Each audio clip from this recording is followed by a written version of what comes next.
Hey guys, it's Edible Fruits here, and what you just saw there was the first minute or so of the new Devblog from the DayZ Standalone developers. So the beginning cinematic showed a lot for me. It was a very important thing of the video for me because you could see a lot of things about it that have changed.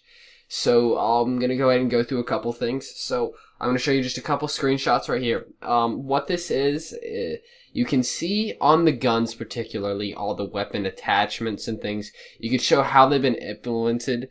On one, you can clearly see a bayonet. You can see different silencers, heavy barrels, all kinds of different things like that. So that's really cool. Another thing is you can just see the ability of them walking is so much more smooth. It's very stable, very correct. So, secondly, during the devblog,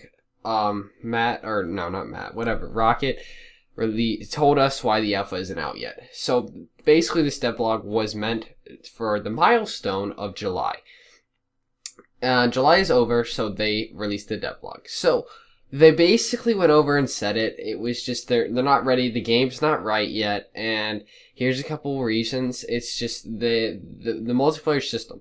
So the bubble system, they call it, of where the server and the player respawn together, all this stuff happening, it's just not ready for reaction. It's just not ready to be played against, and it's just not stable enough yet. Rocket talked about a couple things. Let's go over a couple. I have 3 things written down here. These were the 3 things they're working on right now that they want to get right before the alpha comes out. Firstly, the weapon benchmarks. So right now, they've basically started out with the M4. They want to make it so all these attachments, the silencers, the barrels, the bayonets, the sights, they can have all these different things built into the M4. And once they've done that, all the modeling, all the artwork, you can see a lot of this artwork on the DayZ forums, linked down below to the original video, the original devblog, all that stuff, their website. So they want to have this M4 built correctly, so then they can just convert all these different attachments and things over to the other things, over to the other weapons, excuse me. So the next thing that they talked about was damage and bleeding.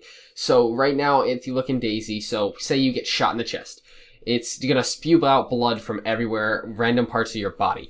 They're trying to make it so in the standalone, if you get shot in the legs, it's going to bleed only from your legs. It's very obvious that your legs were the things that were injured. If you get shot in the arm, it's going to bleed from your arm, whichever arm you got shot in. They're making it so much more realistic, so it's like real stuff. They're making the broken legs, things like that. Lastly, the main thing was the stability. If you play the DayZ mod now, it is very clear it's an unstable mod. Because it plays, but it's very obvious that there's some glitches and bugs and things. And I'm taking it that's how Standalone is right now generically. And they're trying to make sure that it's 100% what they want it to be. And it's like an actual game. It's not a mod anymore.